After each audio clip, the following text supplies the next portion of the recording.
Hi, now we are going to discuss about calendar. Okay, this is one of the important topics in reasoning, especially in competitive exams like NTSC or some bank exams, whatever it may be. See here, definitely there is a chance of one question, and if you listen carefully, if you understand the concept, it is very easy to get 1 mark from this topic.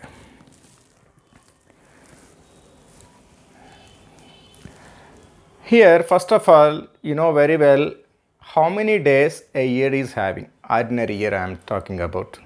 Here we have two types of years. One is ordinary year and second one is leap year.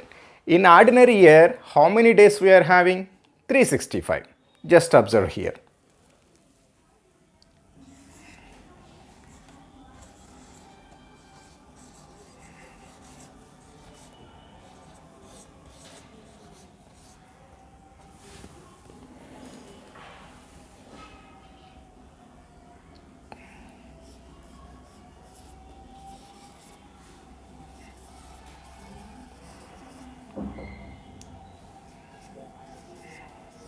Number of days in normal year we are having 365 days.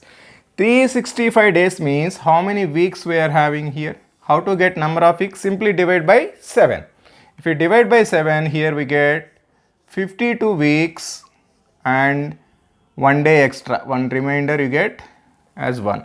That means in 365 days we are having 52 complete weeks and 1 day extra. Next, coming to second type, what is that? Leap year. What is leap year? What is the difference between ordinary year and leap year? Here I am taking LY. Then number of days in a leap year, how many? 366.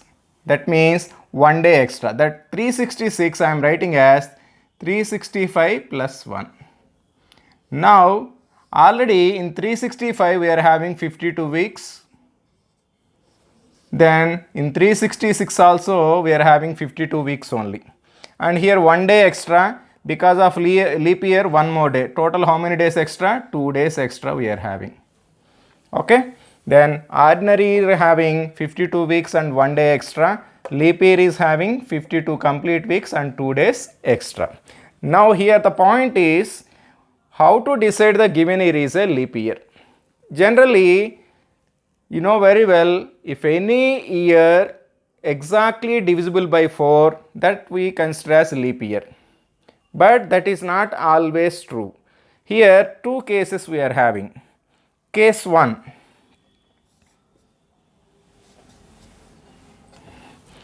If the given year not ending with 4G, if the given year is not ending with zeros, means last 2 digits are not zeros, then only you have to divide by 4 and check it. That means if the last 2 digits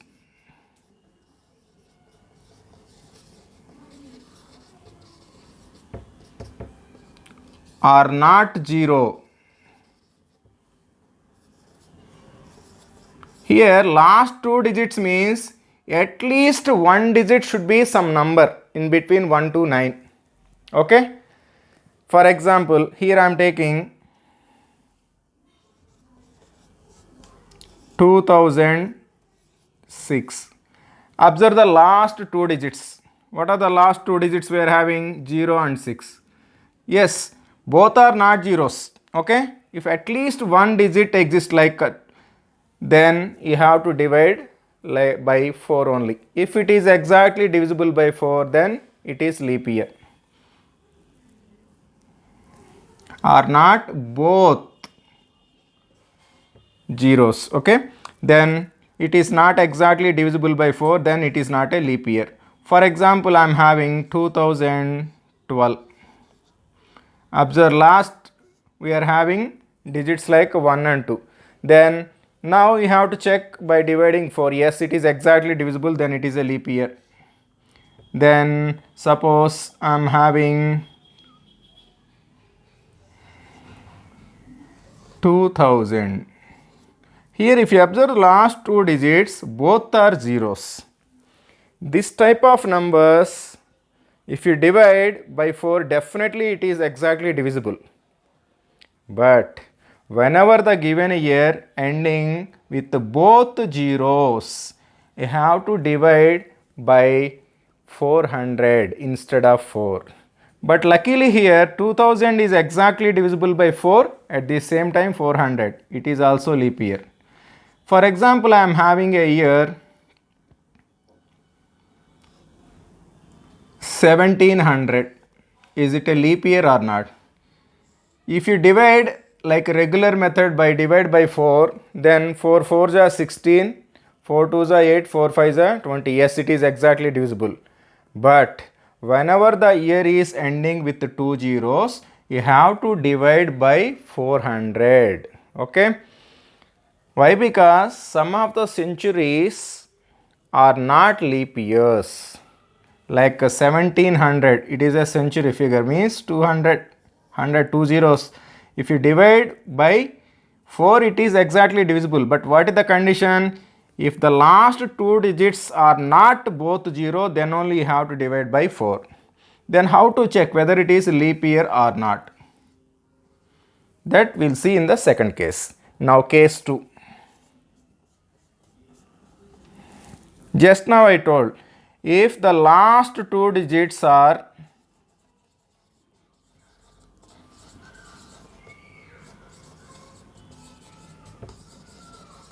zeros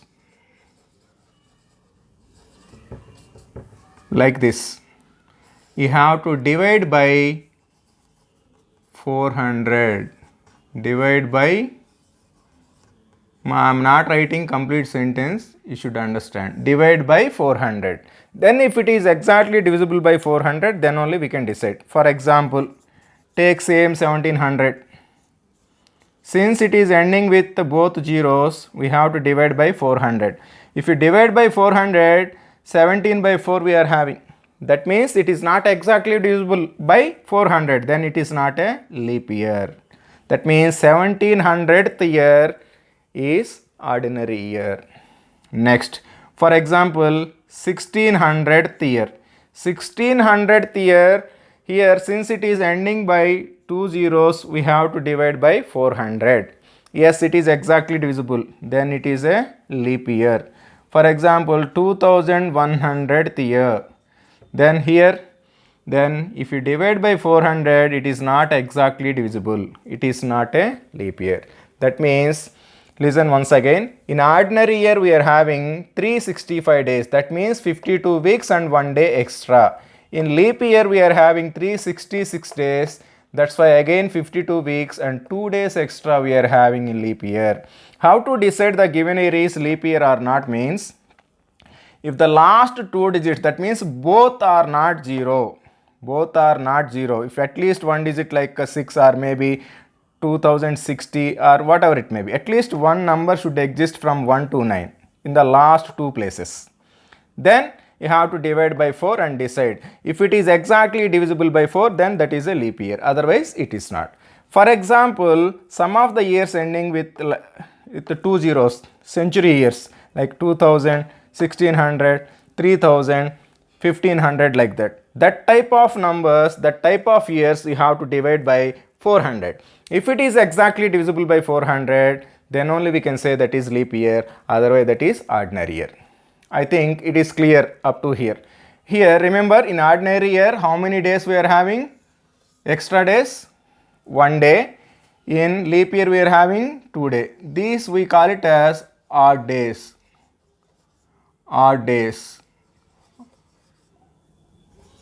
Odd days are nothing but the number of days more than a complete week or some complete weeks. Here 52 complete weeks we are having 1 day extra. That's why that 1 day is odd day we call. Means in every ordinary year you can have one odd day. In every leap year we are having 2 odd days.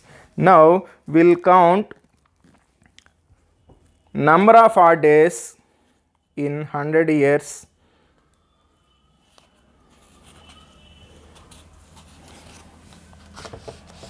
Okay, this is the basic, very important. Once you understand this, you can easily solve the questions, any questions based on this.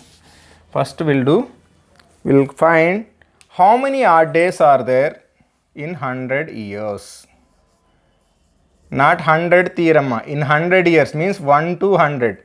If you take 1, 2, 3 up to 100 years, how many odd days we are having? How to count this means, just observe here.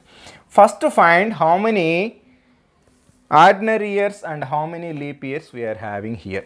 That is the first thing what you have to do. Okay, first we have to find how many ordinary years and how many leap years we are having. How to find? Just 100 divided by 4. If you divide by 4, you will get 25. But in this 25 leap years, suppose for example if you divide by 4, why? Because every 4 years we are getting leap year. If you divide 100 by 4, we will get 25. That means 25 leap years. But whenever the year is ending with 2 zeros, here we are taking from 1 to 100 years. In 100th year, we are having 2 zeros. Then with what number you have to divide this one? Instead of 4, you have to divide by 400. Since it is not exactly divisible by 400. Why? Because 2 zeros cancel 1 by 4. Then that 100th year is not a leap year. That's the reason, even though you get 25 by dividing by 4, because of this 100th year is not leap year, we'll get 24 leap years. That means here we are having 24 leap years and remaining 76 ordinary years. Why? Because in 100 years, 24 years are leap and 76 are ordinary years. Okay. Now, in ordinary year, how many odd days we are having? 1. Then multiply with 1. Then 76 into 1, which is equal to 76. Next, here also multiply with the number of odd days. Why? Because for each leap year we are having 2 odd days that we discussed in the starting. Then 24 into 2, here we are having 48. Then in 100 years, total how many odd days we are having here? If you add these two numbers, 14, 12, 124 days we got. Whenever you are having the number of days more than a week, first convert into number of weeks. How to convert into number of weeks? Divide by 7. If you divide this by 7, what you will get here? 124 by 7. 7 ones are 7, 5, 4, 7 sevens are 49. Then 5 is the remainder. That means here in 124 we are having 17 complete weeks and 5 days extra. That 5 days we call it as odd days. Then here the conclusion, in 100 years we are having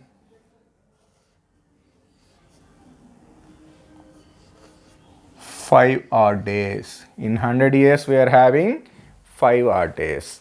Now in 200 years, then tell me how to calculate in 200 years how many odd days.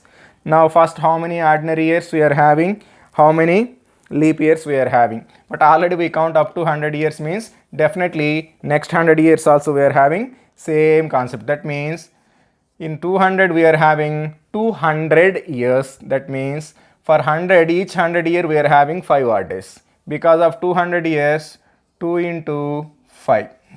2 into 5. 2 into 5 how much, ma? 10. That means 10 days, amma. Okay. Here 5 odd days. Then 2 into 5, 10 days we got. What I said, if number of days more than a week, convert into week. In 10 days, if you convert into week, how many weeks we are having? 1 week. Why? Because 7 days. Then what is the extra thing here we are having? 7 days 1 week means 3 days extra. Then we are having 3 odd days. In 200 years we are having 3 odd days. In 100 years we are having 5 odd days. Then next, in 300 years. In 300 years, and before writing, check the 200th year also always. 200th year you have to divide by 400. It never divisible by 400 means like it is 2 into 5, 10, and 10 if you convert you will get 3 extra. Why? Because 10 you can write it as 7 plus 3. 7 means it is 1 week, 3 days extra, that's why 3. Now in 300 years, 3 into, for each year we are having 5 odd days. Then 3 into 5 how much? 15. Then 15 divide by 7, then how much you got? 1 extra. Why? Because 7 2s are 14. That means 2 weeks plus 1 extra, 1 day extra. That means here we are having 1 odd day in 300 years. And at the same time check that 300th year divisible by 400 or not. It is not divisible means 1. Now take the next one, 400 years. In 400 years if you take, then what is the count, how to do? 4 into 5. 4 into 5 how much we got here? 20. But observe here that 400th year you have to divide by 400. Yes, it is divisible. That means out of this 20, one more day extra. Why? Because this 400th year is again leap year. But we take in that leap year only 1 day extra as per this count. Because of 400th year is leap year, 1 day extra in leap year. Because of that 20 plus 1. 20 plus 1 if you divide by how much you got? 21 it is. 21 exactly divisible by 7. That means 3 weeks. Then no odd days. No days extra. Then we are having 0 odd days. That means here we'll write in a simple manner 100 years. In 100 years. In 200 years. In 300 years. In 400 years. This is the concept. If you understand the concept, it is easy to solve the question instead of by hearting. Otherwise, simply you can remember up to this also. In 100 years, we are having 5 odd days. In 200 years, we are having 3 odd days. In 300 years, we are having 1 odd day. In 400 years, we are having 0 odd days. But my advice, always remember the concept. No need to by heart, no need to remember the values. Then if you know the concept how to find odd days, then on the spot if you have some confusion, on the spot also you can find it. Okay. Now here we can conclude that in 100 years we are having 5 odd days, in 200 years we are having 3 odd days, in 300 years we are having 1 odd day, in 400 years we are having 0 odd days. This cycle repeats. That means for 500 years again you are having 5. For 600 years again you are having 3, like that. That's why these 4 are important. Okay. I think so it is clear. Okay. Try to listen once again. If you have any doubt, please post it. I will try to clarify your doubts. Thank you.